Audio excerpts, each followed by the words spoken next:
Insert photo here.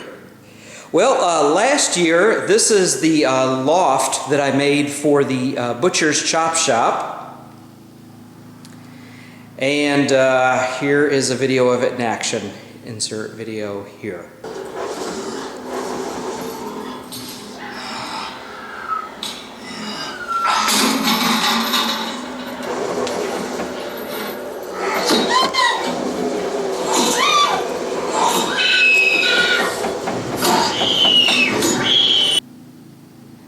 Alright, so here it is. I have it set between two tables. Let's take a look underneath from below. Alright.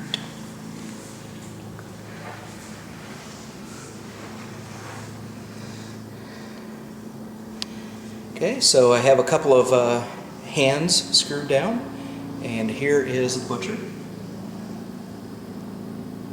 Let's see him in the light. He just kind of pops out. Got a strobe light. Alright, let's check it out in action. So I'm going to take the box top off, and we can see how I built this. It's going to seem as though I bought every component that FrightProps sells for this. Let's look at the components first, and then we'll go to the mechanism.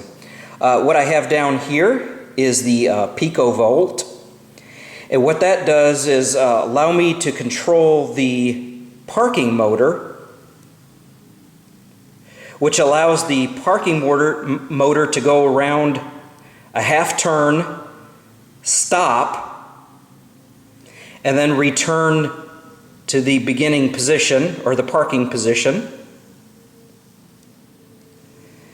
I have a peekaboo controller, which holds the sound, and then it also triggers the strobe light.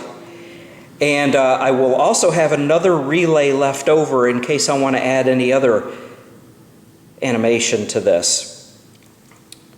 Now, my trigger wire comes in. Doug at FrightProps helped me out on this one.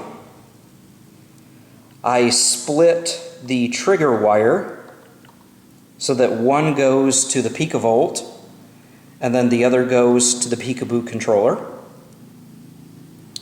Of course, we have a speaker here, and here's where all my power comes in. It comes in through this extension cord, and then it goes to the two power packs, one for the PicoVolt and one for the peekaboo controller. And another one comes out and splits and goes into the relay. Now that is the power for the strobe light. So this relay will turn the strobe light on and off. Now on the mechanism, I had to come up with something that was very, very sturdy.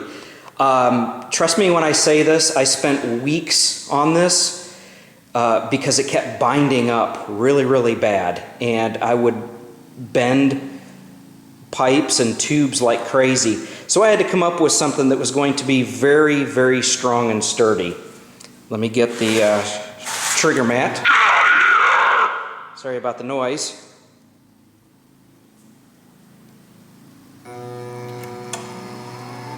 Let's watch that again. It goes out half a turn, stops, then goes back to the parking position. That is all controlled by the PicoVolt, which does that. One thing that I learned is that I needed a nice sturdy rod here, so I went with an oak. I think it's 3/4 of an inch. Or smaller. It goes through a 1-inch pipe here to keep it from binding. And you can see over here that I have these T's on the end of these rails. And that keeps it from binding too. So we have a nice fluid motion. These T's right here were originally for the hands. I was going to have the hands go out, but there's just not enough room in that space. It kept hitting the rails right over here. So I just went ahead and screwed those down. Let me run this a couple of times and let you look at it. I gotta say, this was a really complicated build. One, the electronics. Figuring out that the PicoVolt, I could, with the turning wheel, make it go a half a turn and stop.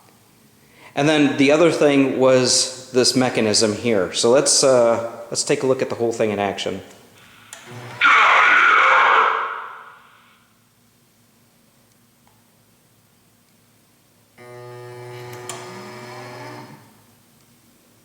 One more time.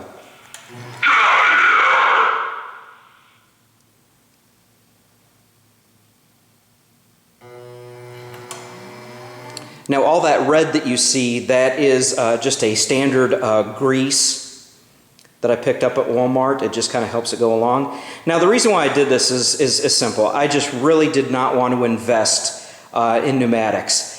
I thought it was a real challenge to make this work with electronic components. I think I pulled it off. One more time.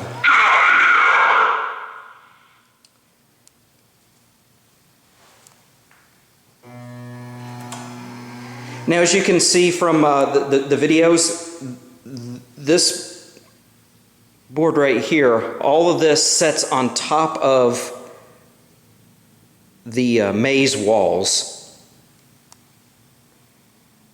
And the boxes kind of gives it the look. I have paneling in there and a light, and it makes it look like there's a loft up there. Man, you guys are probably going to have a million questions on how to do this. You know, I just kind of figured this out as I went. So with that, I'll have to say, on to the next thing.